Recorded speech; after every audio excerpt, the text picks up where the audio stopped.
Hi friends. Previous video we already discussed about what is grammar, what is sentence, what is word, what is letter, and parts of speech. So today discuss about what is sentence. So আজি আমি আলোচনা কৰিম সেন্টেন্সৰ বিষয়ে. Sentence to কি? Sentence to ডেসক্ৰাইবলি আলোচনা কৰিম। বলক ভিডিওটো আৰম্ভ কৰিম। So sentence to whole a group of words giving a full sense is called a sentence. তো আমি sentence to আগতে কৈ আহিছিলো যে sentence to হ'বলৈ হলে কিছুমান শব্দ লাগিব। এই শব্দবিলাকৰ কি হ'ব লাগিব এটা মিনিং হ'ব লাগিব। যে এই শব্দবিলাক এক বা একাধিক শব্দ যোগ কৰি এটা আমি সেন্টেন্স গঠন কৰিব পাৰি। তো ইয়াতে চাওক সেন্টেন্সটো সাধাৰণতে আমি দুই প্ৰকাৰৰ হিচাপত ভগাব পাৰি। সেন্টেন্সটো দুই প্ৰকাৰৰ। এটা হ'ল সেন্টেন্স ফৰ্মেশন, বাক্য গঠন অনুসৰি আমি এটা ভগাব পাৰি সেন্টেন্সটো, আৰু এটা আছে sentence purpose, purpose of sentence. So purpose of সেন্টেন্সৰ বিষয়ে পিছত আলোচনা কৰিম। তো এতিয়া আমি আলোচনা কৰিম সেন্টেন্স ফৰ্মেশন, বাক্য গঠন। বাক্য গঠন হিচাপত দুই প্ৰকাৰৰ আমি পাওঁ। সো সেই দুই প্ৰকাৰ হ'ল সাবজেক্ট এটা থাকিব আৰু এটা প্ৰেডিকেট। সাবজেক্ট মানে উদ্দেশ্য, প্ৰেডিকেট মানে বিধেয়। তো এই সাবজেক্টটো কি বস্তু? ইয়াতে দিয়া আছে the subject of a sentence is the noun or pronoun that does the action or about which something is said. তো সাবজেক্টটো হ'ল যে এটা বাক্যত যে আমি যি বাক্যটো লিখিছো সেই বাক্যটো কাৰ বিষয়ে কোৱা হৈছে, কাৰ উদ্দেশ্যে কোৱা হৈছে। সো যাৰ বিষয়ে, যাৰ উদ্দেশ্যে কোৱা হয় সেইটো হ'ল সাবজেক্ট, মানে উদ্দেশ্যটো। আৰু যি বিষয়ে কোৱা হয়, যিখিনি কোৱা হয় সেইখিনি হ'ল প্ৰেডিকেট। ফৰ এক্সাম্পল, যে I eat rice. I eat rice. তো ইয়াতে কাৰ বিষয়ে কোৱা হৈছে? ভাত। মই ভাত খাওঁ। ভাত কোনে খায়? মই খাওঁ। তো ইয়াতে মোৰ বিষয়ে কোৱা হৈছে। এইটো হ'ব পাৰিব নাউন অথবা প্ৰনাউন। ইয়াতে দিয়া আছে যে নাউন অৰ প্ৰনাউন। এইটো নাউন বা প্ৰনাউনো হ'ব পাৰিব। সো এই যে মোৰ বিষয়ে কোৱা হ'ল সেইটো হ'ল সাবজেক্ট, মোৰ উদ্দেশ্যে কোৱা হ'ল সেইটো হ'ল সাবজেক্ট। আৰু যিখিনি মই কৈছো সেইখিনি হ'ল মানে মই ভাত খাওঁ। ভাত খাওঁটো হ'ল প্ৰেডিকেট। এইটো হ'ল সাবজেক্ট, এইটো হ'ল প্ৰেডিকেট। সো নেক্সট আহিছো আমি what is predicate? Predicate মানে হ'ল বিধেয়। The words group that predicates or affirms something about the subject is called predicate. মানে আমাৰ এই যে আমি এটা বাক্য কলো বা এটা সেন্টেন্স কলো, সেই সেন্টেন্সটোৰ মানে যিয়ে কয় সেইটো হ'ল সাবজেক্ট, আৰু যিখিনি কয় সেইখিনি হ'ল প্ৰেডিকেট। মানে সাবজেক্টটোৰ বাহিৰে বাকি অংশখিনি আমি সেন্টেন্সটোৰ প্ৰেডিকেট বুলি ক'ব পাৰি। এটা চাওক, I eat rice বুলি আমি লিখিছো। সাপোজ ফৰ এক্সাম্পল আৰু এটা এক্সাম্পল লৈছো যে Rita goes to school. Rita goes to school. এটা চাপ, ৰিতাটো কি হয়? নাউন হয়। এইটো কি? আমাৰ সাবজেক্ট, কাৰণ ৰিতাৰ বিষয়ে কোৱা হৈছে। ৰিতা goes to school মানে ৰিতা স্কুললৈ যায়। তো ইয়াতে ৰিতা হ'ল সাবজেক্ট, আৰু বাকি অংশখিনি goes to school এইখিনি হ'ল প্ৰেডিকেট। ওকে, ধুনীয়াকৈ বুজি পালে সাবজেক্ট আৰু প্ৰেডিকেটৰ বিষয়ে। Now we are discuss about sentence according to purpose. Purpose অনুসৰি বা উদ্দেশ্য অনুসৰি আমি সেন্টেন্সটো 5 প্ৰকাৰৰ পাওঁ। কি কি আছিলে? Assertive Sentence, Imperative Sentence, Interrogative Sentence, Optative Sentence, Exclamatory Sentence. So আমি এই উদ্দেশ্য অনুসৰি সেন্টেন্সটো 5 প্ৰকাৰৰ পাম। এই 5 প্ৰকাৰৰ বিষয়ে আজি তোমালোকক ধুনীয়াকৈ ডেসক্ৰাইব কৰিম। সো এক নম্বৰ আছে কি? Assertive sentence.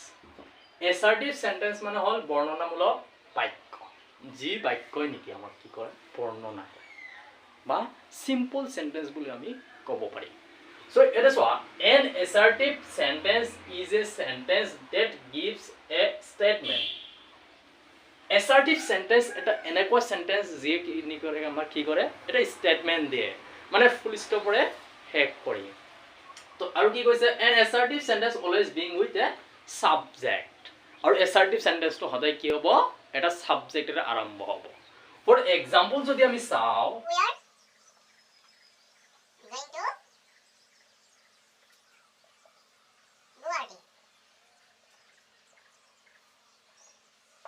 we are going to Guwahati তো আমি গুৱাহাটী লৈ গৈ আছো সিম্পল কথা সিম্পল সেন্টেন্স তাৰ মানে এই যে আমাৰ স্টাৰ্টিংত কি হ'ব সাবজেক্ট স্টাৰ্টিং হ'ব এই সিম্পল বাক্য যিবিলাক আছে আমাৰ সকলো বিলাক বাক্যয়ে assertive sentence বুলি আমি ক'ব পাৰি বৰ্ণনামূলক বাক্য যি বাক্যই আমাক কি কৰে বৰ্ণনা কৰে তো ঠিক আছে নেক্সট আমি আহিছো যে imperative sentence to কি imperative sentence to হল আদেশ বা অনুৰোধ সূচক বাক্য যি বাক্যই মানে আদেশ বুজায় বা অনুৰোধ বুজায় সেই বাক্যবিলাক আমাৰ imperative sentence হয় সো ইয়াতে সোৱা কি কৈছে যে an imperative sentence is a sentence that gives an order or advice an imperative sentence always being with a main verb do not please etc তো imperative sentence to কি কৈছে আমাৰ যে সেই imperative sentence to সদায় কি কৰে এটা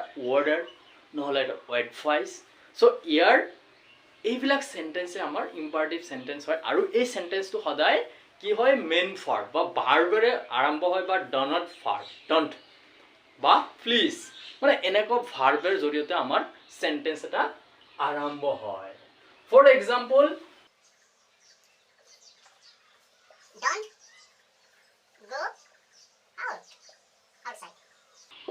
don't go outside বাহিৰলৈ নাযাবা এটা অৰ্ডাৰ কৰা হৈছে বা এটা অৰ্ডাৰ দিছে আদেশ দিছে যে বাহিৰত তুমি নাযাবা বাহিৰলৈ নাযাবা সো ফৰ এক্সাম্পল আৰু কিছুমান আমি চাব পাৰিম যে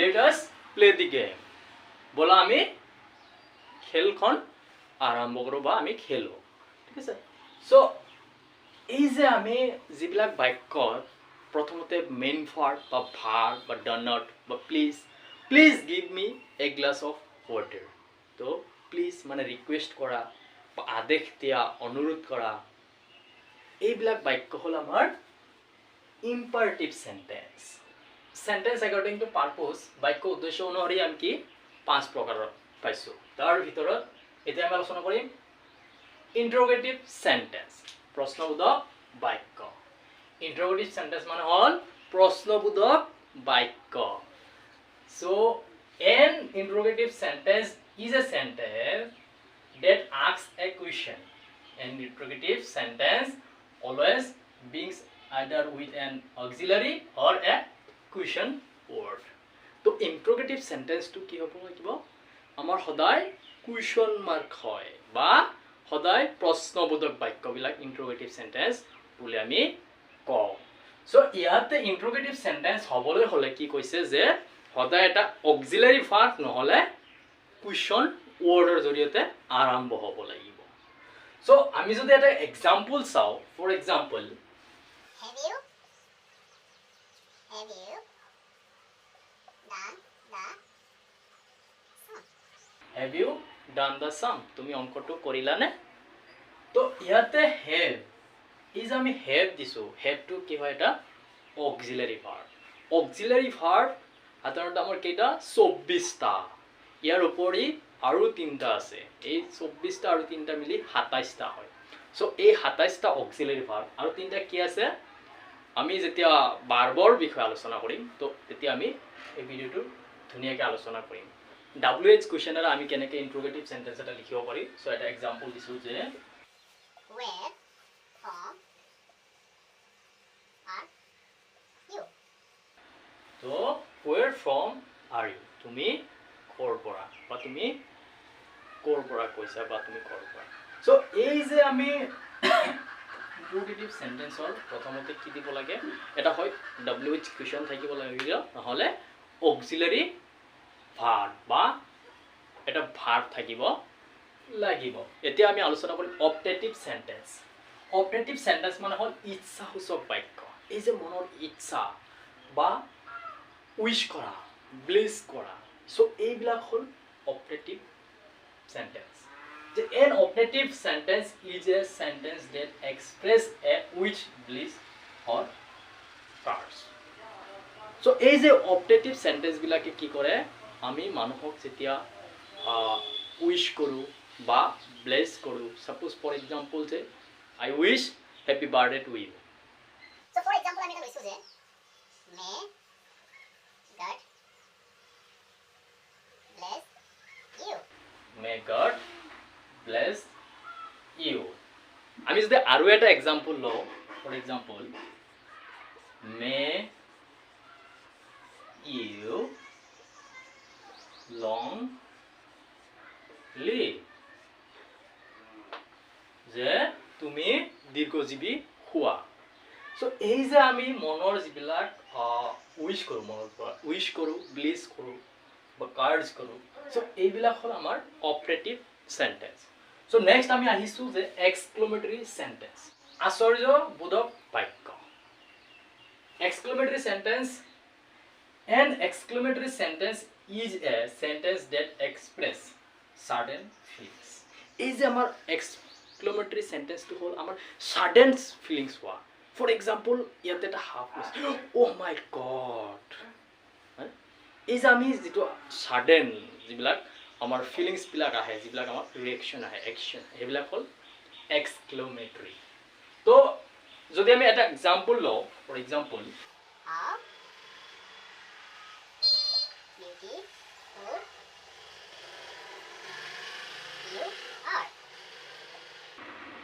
how beautiful you are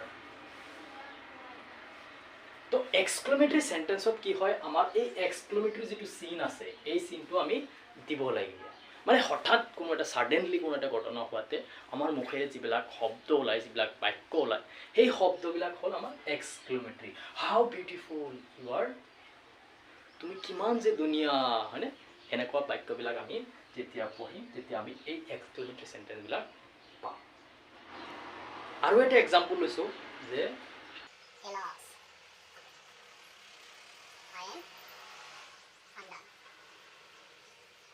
Alas, I am undone. More সর্বনাশ. Alas, I am undone. So, এই বাক্যবিলাক এইবিলাক হ'ল exclamatory. So, okay, dear friends, আপোনালোকে বুজি পালে যে সেন্টেন্সটো কি সেন্টেন্সটো আমি দুটা ভাগত ভাগ কৰিব পাৰি যে এটা হ'ল গঠন অনুসৰি সাবজেক্ট এণ্ড প্ৰেডিকেট আৰু এটা ভাগ আছিল আমাৰ বাক্যৰ উদ্দেশ্য অনুসৰি সেন্টেন্সটো উদ্দেশ্য অনুসৰি পাঁচ প্ৰকাৰৰ আছিল আমি এই পাঁচ প্ৰকাৰৰ assertive sentence imperative sentence interrogative sentence optative sentence exclamatory sentence এই পাঁচ প্ৰকাৰৰ ধুনীয়াকৈ ডেসক্ৰাইব আলোচনা কৰিলো সো আপোনালোকে যদি মোৰ ভিডিওটো চাই অকন ভাল লাগে তো এটা লাইক কৰি দিব আৰু কমেন্টত আপোনালোকে ক'ব যে কেনেকুৱা লাগিছে বা কিবা যদি ৰং হয় আপোনালোকে শুধৰাই দিব মই নেক্সট টাইম শুধৰাই ভিডিও বনাবলৈ চেষ্টা কৰিম সো এইখিনিত সকলোৱে ধন্যবাদ জ্ঞাপন কৰিছোঁ আৰু মোৰ চেনেলটো সাবস্ক্ৰাইব কৰিব ধন্যবাদ